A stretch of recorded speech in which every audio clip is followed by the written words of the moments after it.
अस्सलाम वालेकुम स्टूडेंट्स। अच्छा, हम लोग पढ़ रहे थे ऑस्टियोमलेशिया इन प्रेगनेंसी में ऑस्टियोमलेशिया जो है अगर हो जाता है तो मतलब क्या होता है। पहले तो हमने पढ़ा था, डेफिनेशन पढ़ी थी कि ऑस्टियोमलेशिया क्या होता है। बोन्स की सॉफ्टनिंग हो जाती है, सॉफ्ट हो जाती हैं बोन, और विटामिन डी की डेफिशिएंसी से, कैल्शियम फास्फोरस की डेफिशिएंसी से जो है ज़्यादातर जो है विटामिन डी अगर नहीं मिलता बोन्स को, मतलब कैल्शियम और फास्फोरस को एब्जॉर्ब करने के लिए, तो बोन्स जो हैं वो सॉफ्ट हो जाती हैं, जिसको ऑस्टियोमलेशिया कहते हैं।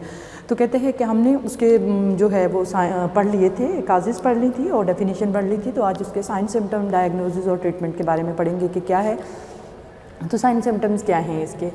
साइन सिम्टम्स क्या होते हैं जो हमें मतलब पेशेंट बताती है, फील करती है, या हम जो ऑब्ज़र्व करते हैं, देखते हैं पेशेंट को चेक करते हुए, तो वो पता चलता है जिससे, तो उनको साइन सिम्टम्स कहते हैं। तो साइन सिम्टम्स में सबसे पहले उसने बताया है कि बोन पेन है, बोन्स में पेन होती है। तो स्पेशली कौन कौन से एरिया में होती है? हिप्स में, लोअर बैक में और रिब्स में, ठीक है ना।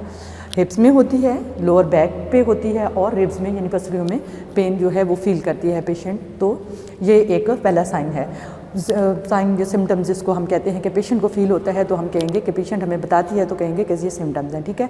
उसके बाद कहते हैं कि बोन टेंडरनेस। अब बोन टेंडरनेस क्या होती है? एक तो बोन पेन हो गई और दूसरी अब उसने बता दिया कि बोन टेंडरनेस है। बोन टेंडरनेस क्या होता है कि बोन जो मतलब हाथ लगाने से, टच करने से, अगर हम थोड़ा सा उसको प्रेस करते हैं, टच करते हैं तो पेन जो है वो फील होती है। वैसे नहीं भी होती, लेकिन जब टच करते हैं तो तब बोन में ना पेन जो है वो फील होती है, तो उसको हम बोन टेंडरनेस कहते हैं। तो वो कहाँ पे है? आर्म्स पे, लेग्स पे एंड स्पाइन में। स्पाइन जो रीढ़ की हड्डी होती है, कहते हैं कि वहाँ पे पेन जो है हमें टच करने से टेंडरनेस जो है वो फील होती है, बोन पे टेंडरनेस जिसको कहते हैं, ठीक है। उसके बाद कहते हैं कि मसल स्पैज्म होते हैं या क्रैम्प्स होते हैं, क्रैम्प्स पड़ते हैं, मसल्स में स्पाज्म या क्रैम्प होते हैं। तो क्या है? इनवॉलंटरी मूवमेंट होती है, यानी मसल्स जो होते हैं, जिस जगह पे मसल्स हैं वो ऐसे मतलब मूवमेंट करना शुरू कर देते हैं। इनवॉलंटरी ये नहीं कि हम खुद उसको हिलाते हैं, नहीं, मतलब खुद ब खुद वो शुरू कर देते हैं। इनवॉलंटरी का मतलब यही है कि खुद ब खुद जो है वो मूव करना शुरू कर देते हैं, तो उसको इनवॉलंटरी मूवमेंट कहते हैं। तो क्या है? उनका मसल स्पैज्म होते हैं, ठीक है। उसके बाद कहते हैं numbness and tightening sensation in limbs and around the mouth due to low calcium, ठीक है। जो नमनेस होती है और टिंगलिंग होती है। नमनेस एंड टिंगलिंग क्या होती है?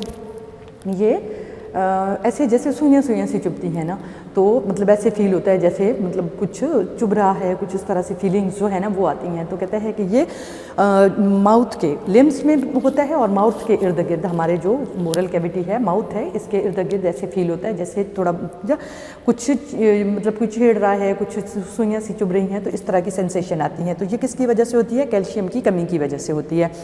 मसल स्पैज्म होते हैं, ये भी कैल्शियम की कमी की वजह से होती है, क्योंकि ये डिजीज़ ही ऐसी है जिसमें कैल्शियम की कमी होती है, विटामिन डी की कमी होती है और फास्फोरस की कमी होती है, जो बोन्स को मजबूत रखती हैं, बोन को बनाती हैं। तो उनकी कमी हो जाती है, तो ये मतलब पेन जो है ये शुरू हो जाती है, ये जो सिम्टम्स हैं ये आने शुरू हो जाते हैं। उसके बाद कहता है कि एक सिम्टम यही भी है कि ईज़िली बोन फ्रैक्चर हो जाता है, कि बोन जो है वो ईज़िली टूट जाती है, ब्रोकन हो जाती है, तो उसको कहते हैं कि ईज़िली बोन फ्रैक्चर है। तो अगर ईज़िली बोन फ्रैक्चर हो रहा है तो इट मीन कोई ना कोई प्रॉब्लम है, जो कि ऑस्टियोमलेशिया से रिलेटेड क्या है कि विटामिन डी की कमी हो रही है, कैल्शियम की, फास्फोरस की, किसी चीज़ की कमी हो रही है, जिसकी वजह से क्या है, बोन जो है वो ईज़िली फ्रैक्चर हो रही है। उसके बाद कहते हैं कि मसल्स वीकनेस होती है। मसल्स वीकनेस होती है, मसल्स जो होते हैं मतलब हमारे मसल्स जहाँ जहाँ पे भी पाई जाती है, कहते हैं मसल्स वीकनेस हो जाती है, कमज़ोर हो जाते हैं मसल।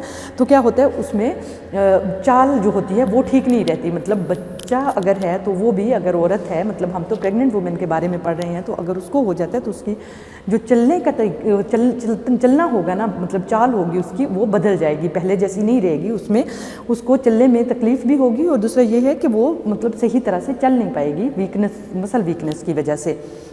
तो ये थे साइन एंड सिम्टम्स, ठीक है, ऑस्टियोमलेशिया के, कि ऑस्टियोमलेशिया अगर हो जाता है ये प्रेगनेंसी में या किसी दूसरे उसमें भी, तो यही साइन सिम्टम्स आते हैं उसमें, कि यही चीज़ें होती हैं कि क्या हो जाता है कि बोन पेन होती है, बोन टेंडरनेस होती है, मसल स्पैज्म होते हैं, नमनेस होती है और मसल्स वीकनेस होती है। तो ये चीज़ें आती हैं। अब कहते हैं कि इसमें हमने डायग्नोज कैसे करना है। हमें मतलब ये सिम्टम्स आ रहे हैं तो हमने डायग्नोज करना है कि इसको कौन सी डिजीज़ है, ऑस्टियोमलेशिया है, क्या है, किस तरह से डायग्नोज करेंगे। हम सारे लेवल जिसके चेक करवाएंगे। तो लेवल ऑफ विटामिन डी जो है, विटामिन डी चेक करवाएंगे, लेवल ऑफ कैल्शियम जो है वो करवाएंगे और लेवल ऑफ फास्फोरस जो है ये करवाएंगे। ये 3 टेस्ट जो हो ये तो करवाएंगे, तो ये जो है सब डिक्रीज आएंगे, कम होगा लेवल इनका ना।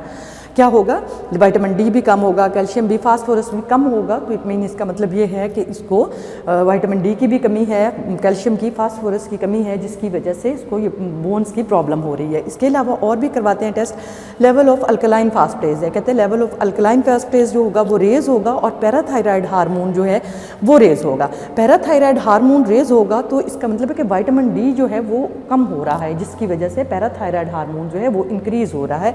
विटामिन डी की डेफिशिएंसी हो रही है, कमी हो रही है, जिसकी वजह से पैराथायराइड हार्मोन जो हैं वो एलिवेट कर रहे हैं, ज़्यादा हो रहे हैं। ठीक है, तो ये हम जो है वो टेस्ट करवाएंगे, पैराथायराइड हार्मोन टेस्ट करवाएंगे। तो अगर वो रेज आता है तो इसका मतलब यही समझेंगे कि विटामिन डी की कमी है। ठीक है, उसके बाद कहते हैं कि एक्सरे करवाएंगे। तो एक्सरे में क्या नज़र आता है, एक्सरे में होता है कि मतलब छोटे छोटे फ्रैक्चर्स जो होते हैं, बहुत क्रैक्स जो होते हैं, मतलब ये नहीं है कि बिल्कुल हड्डी जो है वो टूट जाती है, नहीं, उसमें क्रैक्स जो है वो ऐसे मतलब थोड़ी सी दरार पड़ी हुई नज़र आती है।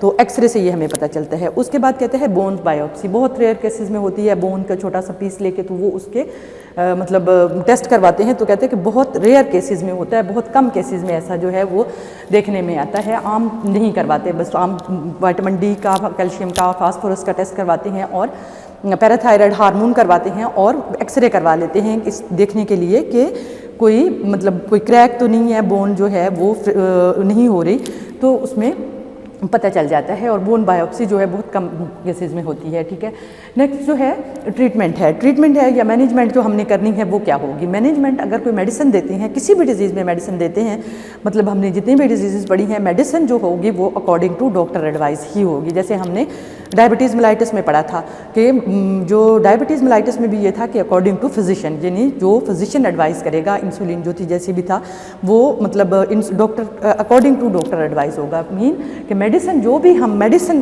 जो देंगे, ड्रग्स जो देंगे वो अकॉर्डिंग टू डॉक्टर एडवाइस देंगे। ठीक है, खुद से वो कुछ भी नहीं देते, अकॉर्डिंग टू डॉक्टर एडवाइस देते हैं। ठीक है, तो बाकी का जो नर्सिंग मैनेजमेंट होती है वो अलग चीज़ होती है, लेकिन जो ड्रग्स की बात करते हैं वो अकॉर्डिंग टू डॉक्टर एडवाइस है। कहते हैं अर्ली स्टेज पे अगर हम देंगे तो ओरल थेरेपी देंगे। ओरल थेरेपी जो है वो डॉक्टर एडवाइस करेंगे, पेशेंट को बताएंगे कि कैसे करना है। विटामिन डी देंगे, कैल्शियम देंगे एंड फास्फोरस टैबलेट फॉर्म में देंगे। ओरल का मीनिंग ये है कि टैबलेट फॉर्म में देंगे जो पेशेंट ओरली ले सके। ठीक है, बाय माउथ जो है वो खा सके। ठीक है, ईट कर सके। तो ये जो इनिशियल स्टेज में, अर्ली स्टेज में देंगे तो वो क्या है, विटामिन डी है, कैल्शियम एंड फास्फोरस जो है ओरली देंगे। उसके बाद कहते हैं कि अगर पेशेंट को प्रॉब्लम है, पेशेंट को अब्जॉर्प्शन प्रॉब्लम है, ठीक है, किसी सर्जरी की वजह से पेशेंट अब्जॉर्ब नहीं कर पा रही, ठीक है, या फिर ड्यू टू ग्लूटेन, जैसे हमने काजेज़ में कहा था कि बहुत ज़्यादा ऐसी चीज़ें खाती है पेशेंट जिससे उसका अब्जॉर्प्शन जो होती है वो नहीं हो पाती। ठीक है ना, मतलब राइस बहुत ज़्यादा है, उसकी प्रॉब्लम बना हुआ है, इंटेस्टाइन की जो इनर लाइन थी वो लाइनिंग जो है वो डैमेज हुई है इंटेस्टाइन की, जिसकी वजह से एब्सॉर्प्शन में प्रॉब्लम है। तो फिर हम ओरल दे भी देंगे उसको तो उसको फ़र्क नहीं पड़ेगा, क्योंकि अब्जॉर्ब ही नहीं हो रही। जब अब्जॉर्ब नहीं होगा तो क्या होगा, पेशेंट जो है वो पूरी तरह से मतलब एब्जॉर्ब नहीं कर पाएगी, तो विटामिन डी या कैल्शियम फास्फोरस उसको नहीं मिलेगा, जाएगा उसके मतलब बाकी पूरे ब्लड में, पूरे बोन्स तक, तो क्या होगा कि डेफिशिएंसी, उसकी डेफिशिएंसी रहेगी। तो ऐसे केस में कहता है कि हम इंट्रावीनस जो है, आईवी जो है हम वो देंगे विटामिन डी। ठीक है ना, जो भी चीज़ मतलब कम आती है हम डायग्नोज करते हैं, उसमें जो चीज़ भी कम आती है, जो भी डॉक्टर एडवाइस करता है, फिर हम वो उसको इंट्रावीनस देंगे। अगर ओरली जो है वो लेने से कोई प्रॉब्लम है, कॉन्ट्राइंडिकेशन है, कि वो ऐसी कॉन्ट्राइंडिकेशन ऐसी उसको कह देते हैं कि वो नहीं ले सकती, या कोई भी प्रॉब्लम उसको होता है या एब्जॉर्ब नहीं हो पा रही, तो हम उसको इंट्रावीनस जो है वो विटामिन डी देंगे। ठीक, उसके बाद कहते हैं कि एडवाइस करेंगे पेशेंट को कि वो धूप में बैठे, एक्सपोजर टू सन। ठीक है ना, एडवाइस करेंगे उसे कि एक्सपोजर टू सन, धूप पे बैठे, धूप से विटामिन डी जो है वो मिलती है, तो उसे कहेंगे कि अपने मतलब बोन्स जो हैं वो डायरेक्टली धूप में हों, सन की लाइट आए उस पर, ताकि उसमें विटामिन डी जो है वो फॉर्म कर सके। और इसके बाद है एंटीनेटल चेकअप। कहता है कि एंटीनेटल चेकअप जो है वो रेगुलर होना चाहिए। वो पेशेंट को जो विज़िट पे एडवाइस करते हैं कि एंटीनेटल चेकअप जो है वो करवाना है। उसके बाद कहते हैं कि डिलीवरी जो है वो ऐसे हॉस्पिटल में हो जो वेल इक्विप्ड हो, जहाँ पे हर चीज़ जो है वो मौजूद हो, कि मतलब कोई भी प्रॉब्लम होने की सूरत में हम वो हैंडल कर सकें।